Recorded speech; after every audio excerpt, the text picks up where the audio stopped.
ओम शांति पाल भाई। ओम शांति ईश्वर भाई। हम आज की मुरली रिवीजन कर रहे हैं जी।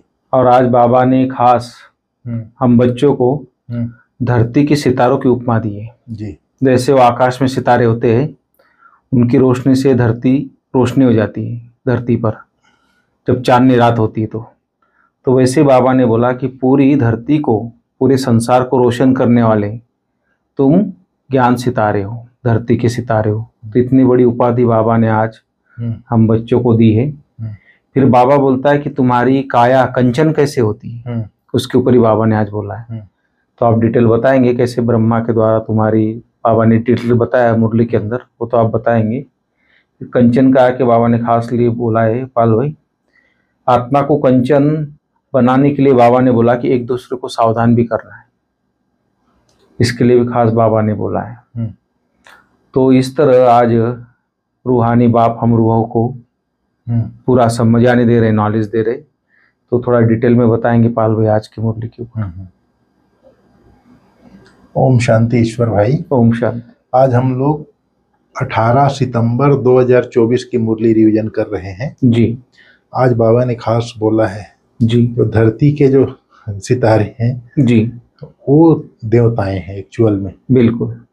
बाबा ने कहा उन सितारों को, मतलब आकाश के सितारों को देवता नहीं कह सकते। तुम भी हो मनुष्य, परंतु तुम्हारी आत्मा को बाबा जो है बाप पवित्र बनाए, विश्व का मालिक बनाते हैं। जी। वो उनको देवता नहीं कहते, किनको?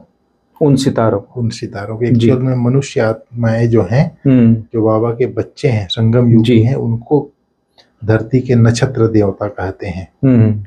आज बाबा ने खास बोला तुम हो धरती के चैतन्य सितारे, तुम्हें सारे विश्व को रोशनी देना है। बिल्कुल।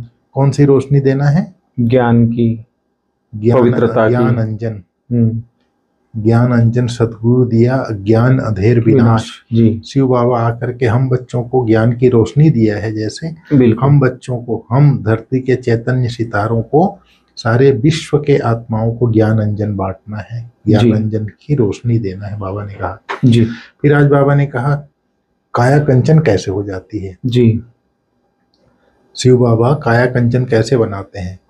ब्रह्मा बाबा, आज बाबा ने ब्रह्मा माँ, शिव बाबा की प्रवेशता होती है ब्रह्मा के तन में, तब शिव पिता और ब्रह्मा माँ के द्वारा ज्ञान सुनाते हैं। ब्रह्मा मुख से जो ज्ञान सुनाते हैं उसको गौ मुख भी कहा जाता है। तो उनके मुख से ज्ञान दूध, ज्ञान रूपी दूध पिलाकर हमारी काया को कंचन कर देते हैं।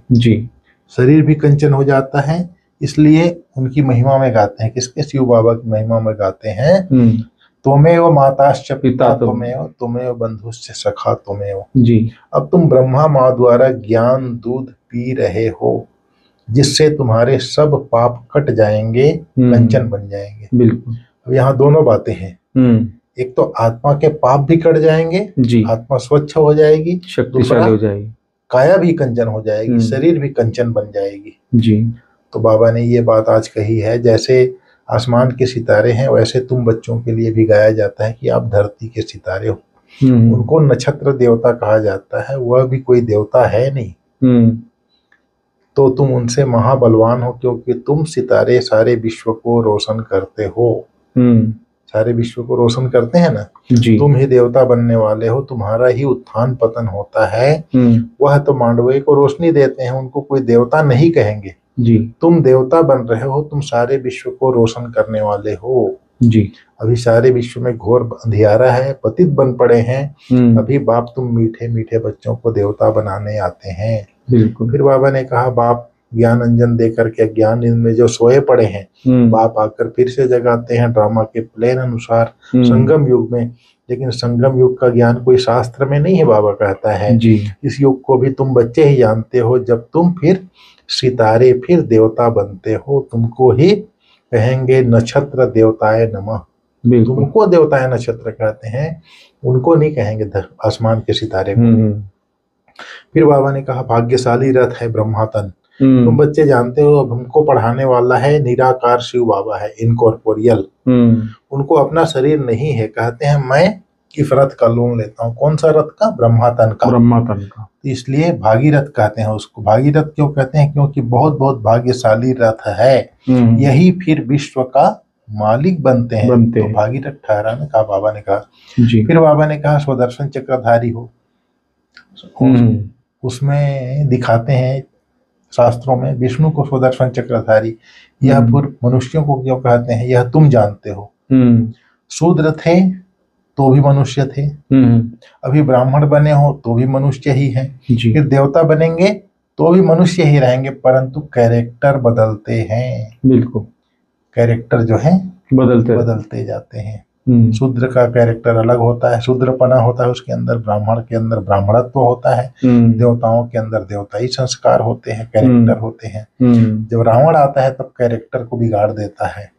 सतयुग में यह रावण अर्थात विकार नहीं होता। फिर बाबा ने कहा है अपने को आत्मा समझो, मूल बात ही है मन मना भाव।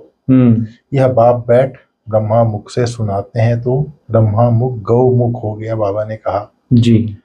फिर बाबा ने कहा आत्मा में जो खाद पड़ी वह निकले कैसे? उसके लिए है याद की यात्रा। इसको कहा जाता है युद्ध का मैदान है।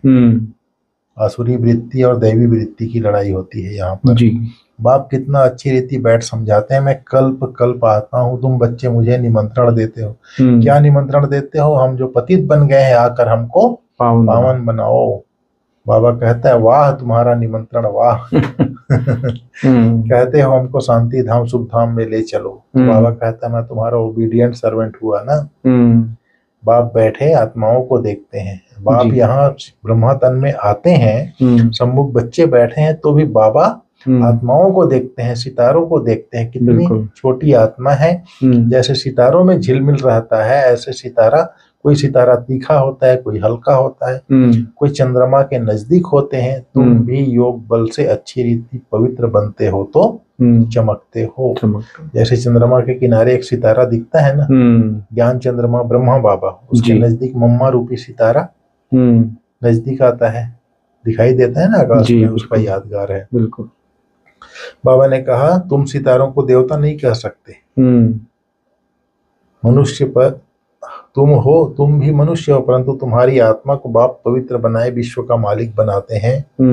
फिर बाबा ने कहा पढ़ाई सोर्स ऑफ इनकम है। सारा आसमान धरती आदि सब हमारे हो जाते हैं, कोई छीन नहीं सकता। किससे होता है? इस पढ़ाई से। इसलिए बाबा कहता है ये पढ़ाई जो है क्या है? सोर्स ऑफ इनकम है। फिर बाबा ने कहा आत्मा को कंचन बनाने के लिए एक दूसरे को सावधान करना है, अर्थात स्मृति दिलाना है।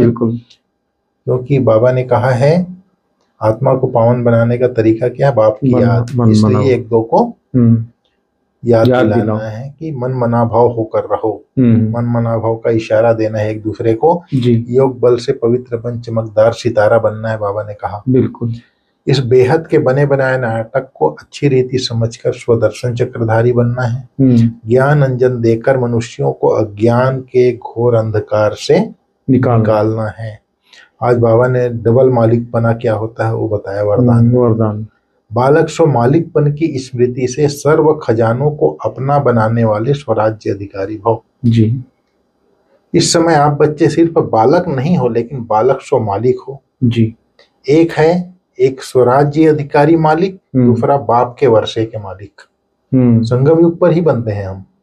एक स्वराज्य अधिकारी रूपी मालिक, दूसरा बाप के वर्षे के मालिक। जब स्वराज्य अधिकारी हो तो स्व की सर्व कर्म इंद्रियां आर्डर प्रमाण है, लेकिन समय प्रति समय मालिकपन की स्मृति को भुलाकर वश में करने वाला यह मन है।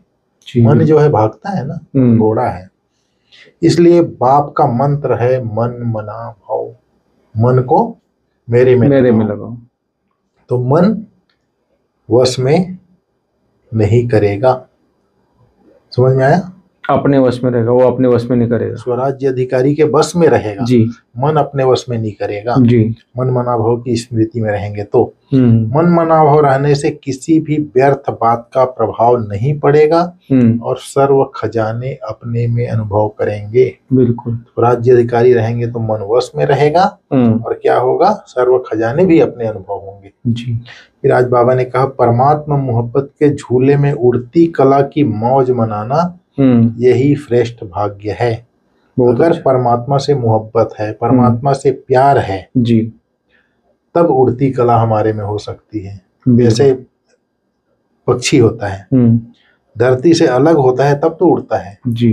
उसी प्रकार परमात्मा मोहब्बत में हम देह के संबंध, देह के पदार्थ, व्यक्ति, वस्तु, वैभव से न्यारा रह करके परमात्मा प्यार में डूबे रहेंगे, तब हम उड़ती कला का मौज मना सकते हैं जी। और यही स्थिति जो है सर्वश्रेष्ठ भाग्य है। बिल्कुल ठीक है, सही, ठीक है ईश्वर भाई जी। ओम शांति। ओम शांति।